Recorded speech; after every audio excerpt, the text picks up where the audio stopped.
kemuliaannya tercurah dari surga. Penuhi kami semua, bangkitlah gerejanya, api kemuliaannya tercurah dari surga. Beritakan pada dunia bahwa Yesuslah Raja segala raja.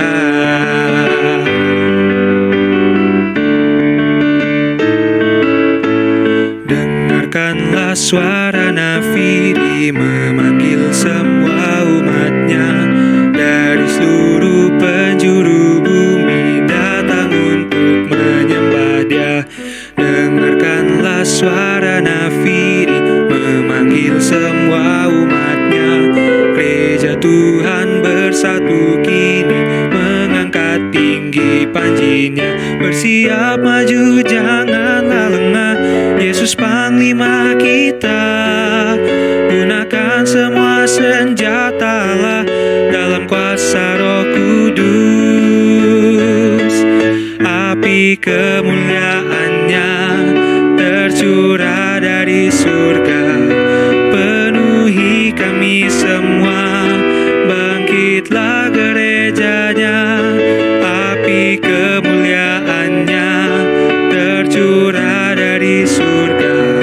Beritakan pada dunia bahwa Yesuslah Raja segala raja. Segala raja, segala raja.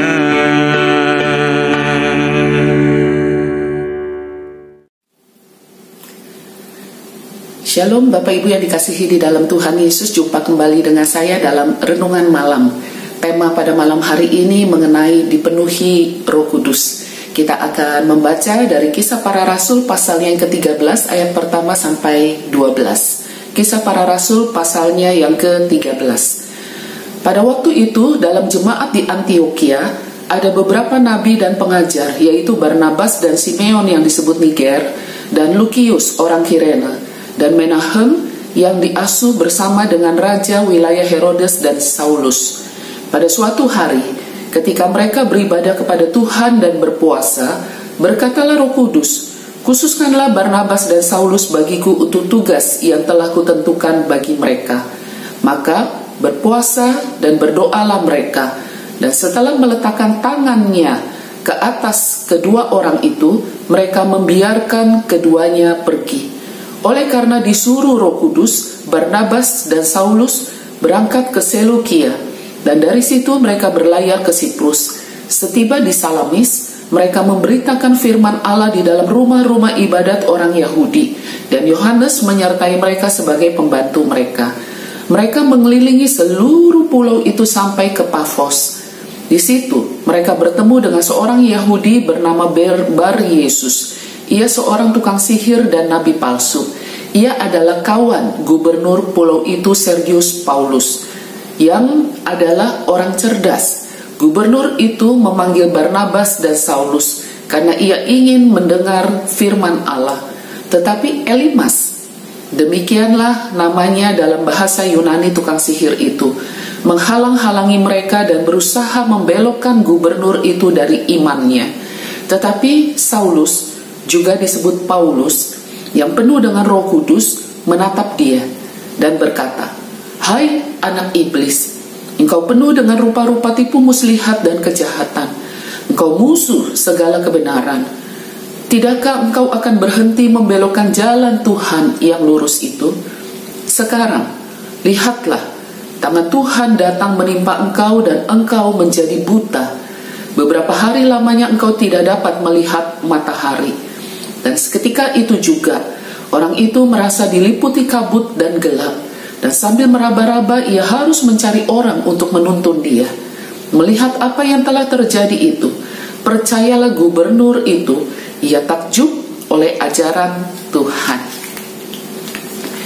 Bapak Ibu yang dikasihi di dalam Tuhan Yesus, khususnya untuk ibu-ibu. Ibu-ibu yang sudah punya kuali, wajan, panci, yang sudah umurnya 1-2 tahun, tapi wajan panci itu masih bagus, masih bisa buat berkaca. Ada yang seperti itu? Saya pikir kalau ada, itu karena apa? Bukan karena tidak pernah dipakai, tapi karena apa? Karena rajin mencuci. Apalagi pada zaman sekarang ini ada banyak obat-obat cucian yang bisa melunturkan bekas-bekas api yang membuat wajan menjadi hitam, menjadi warnanya berubah dan sebagainya. Tetapi ketika kita rajin mencuci wajan yang sering kita pakai, yang kita taruh di atas kompor, wajan itu akan tetap bersih. Bahkan ada wajan yang kalau kita angkat berhadapan dengan kita, bisa melihat wajah kita, bisa untuk berkaca. Itu karena apa? Karena yang punyanya rajin cuci, rajin bersihin. Begitu pula di dalam kehidupan kerohanian kita. Banyak anak Tuhan berkata seperti ini, saya tidak bisa seperti Paulus, saya bukan Paulus, saya bukan para rasul. Saya kalau melihat hamba-hamba Tuhan yang bisa menyembuhkan orang, yang bisa melakukan mujizat, yang bisa mengusir roh jahat, kadang bisa membuat saya menjadi minder. Kok saya enggak ya? Itu adalah bagian mereka, saya tidak. Itu sebabnya banyak anak-anak Tuhan yang tidak pede dengan roh Allah yang ada di dalam dirinya. Kalau mengalami kesusahan sedikit, langsung panggil pendeta minta doakan. Waktu di dalam rumah misalnya, atau di lingkungan pekerjaan ada orang yang kerasukan setan, kita langsung telepon orang-orang yang kita pikir rohani, lebih rohani dari saya, untuk bisa membantu mengusir roh jahat. Tahukah Bapak Ibu yang dikasihi di dalam Tuhan, bahwa sesungguhnya roh Allah, roh kudus yang ada di dalam diri kita, di dalam diri saya, di dalam diri Bapak Ibu, di dalam diri orang-orang hebat, anak-anak Tuhan yang terkenal, bahkan di dalam diri para rasul, itu adalah roh yang sama. Roh yang akan mengurapi, roh akan yang memberikan kuasa kepada setiap kita. Tetapi mengapa fenomenanya menjadi berbeda? Tentu saja hal yang pertama adalah karena penentuan Allah, pengutusan Allah, pengurapan Allah. Setiap orang mempunyai urapan yang berbeda, setiap orang mempunyai pengutusan yang berbeda. Itu sebabnya kita tidak boleh mempunyai suatu perasaan iri atau mempunyai perasaan minder terhadap sesama saudara-saudari seiman. Di dalam Kisah Para Rasul pasal 13 yang kita baca ini dikatakan bahwa ada 4 orang. Ada Barnabas, ada Saulus, ada Lukius, dan ada Menahem. Mereka sedang bersama-sama.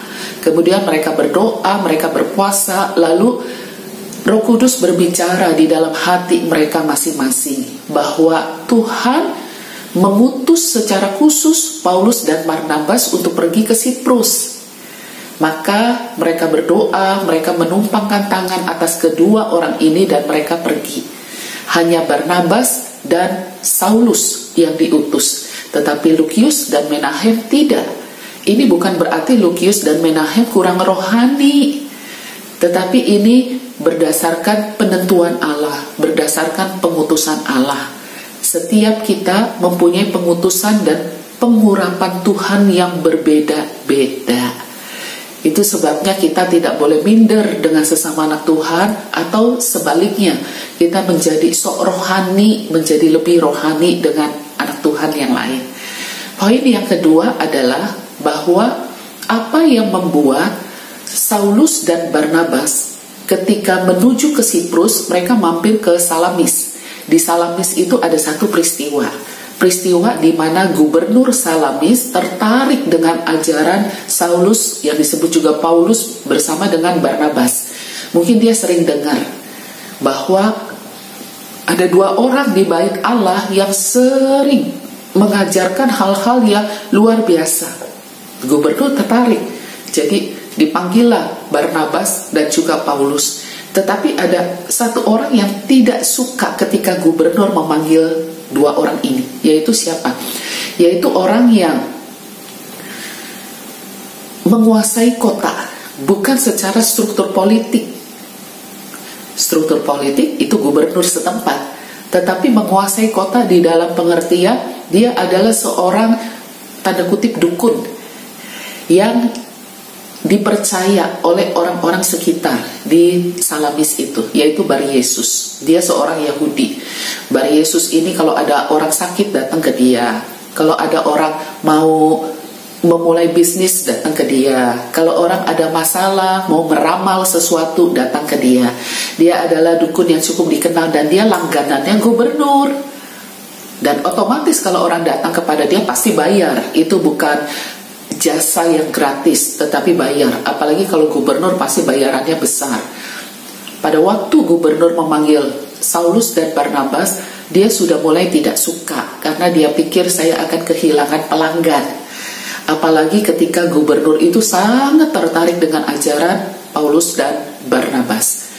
Lalu kemudian dia marah. Kemudian Paulus datang kepada Bar Yesus dan menegur Bar Yesus. Apa yang dikatakan oleh Saulus? Saulus berkata, "Hai anak iblis, engkau penuh dengan rupa-rupa tipu muslihat dan kejahatan. Engkau musuh segala kebenaran. Tidakkah engkau akan berhenti membelokkan jalan Tuhan yang lurus itu?" Setelah berbicara seperti itu, Saulus berkata, "Kamu akan buta. Dalam beberapa hari kamu akan buta. Kamu tidak akan bisa melihat matahari." Dan dalam sekejap, ketika Saulus berhenti bicara, tiba-tiba seperti kabut yang gelap di mata Bar Yesus, dia betul-betul tidak melihat. Dia meraba-raba, dia keluar dari rumah gubernur. Nah, gubernur waktu melihat hal itu, dikatakan di dalam ayat yang ke-12, melihat apa yang telah terjadi, percayalah gubernur itu, ia takjub oleh ajaran Tuhan. Bapak Ibu yang dikasihi di dalam Tuhan, apakah Saulus dan Barnabas punya ilmu yang lebih tinggi dari Bar Yesus? Apakah Saulus dan Barnabas melakukan hal itu adalah karena memang dia punya bakat untuk bisa melakukan mujizat? Tidak. Roh yang ada di dalam diri Barnabas dan Saulus, roh itu juga yang ada di dalam diri saya dan Bapak Ibu sekalian. Tetapi apa yang membuat roh yang ada di dalam hati Barnabas dan Saulus itu mampu membuat Barnabas dan Saulus menubuatkan, bahkan seolah-olah menjadikan seseorang yang celik menjadi buta? Apakah itu adalah roh yang dahsyat, roh yang hanya spesial khusus diberikan kepada Saulus dan Barnabas, orang lain tidak? Tidak juga. Tetapi apa yang membuat Saulus dan Barnabas mampu menyembuhkan orang sakit, mampu untuk melakukan tanda-tanda ajaib, tanda-tanda mujizat untuk mendukung pelayanannya memberitakan Injil? Di ayat-ayat sebelumnya kita membaca mereka rajin berdoa dan berpuasa. Ini bicara tentang apa? Bicara tentang membersihkan diri. Persis seperti wajan atau panci yang ada di dapur, Bapak Ibu sekalian. Meskipun sudah dipakai berkali-kali kena abu dari api kompor hitam, tetapi ketika rajin dicuci setiap hari, apalagi dengan obat-obatan khusus, rajin dicuci, maka wajan itu akan tetap bersih, bahkan bisa berkaca. Bisa berkaca. Kita, orang lain, juga bisa berkaca kepada kita bahwa di dalam diri kita ada Yesus Kristus. Ketika apa? Ketika kita rajin bersih-bersih. Roh Allah di dalam diri kita mampu dilihat oleh orang lain. Roh Allah yang ada di dalam diri kita, kuasanya mampu dapat dilihat dan dinikmati oleh orang lain. Ketika apa? Ketika kita rajin bersih-bersih. Ini yang membedakan. Ini yang membedakan kenapa seorang anak Tuhan yang satu seolah-olah doanya selalu dijawab oleh Tuhan. Ini yang membedakan kenapa anak Tuhan yang ini dia mampu melakukan mujizat-mujizat selain karena Tuhan memang mengkhususkan dia, Tuhan memberikan karunia kepada dia, tetapi dia bisa dipakai Tuhan dengan lebih dahsyat. Ketika apa? Ketika dia rajin bersih-bersih.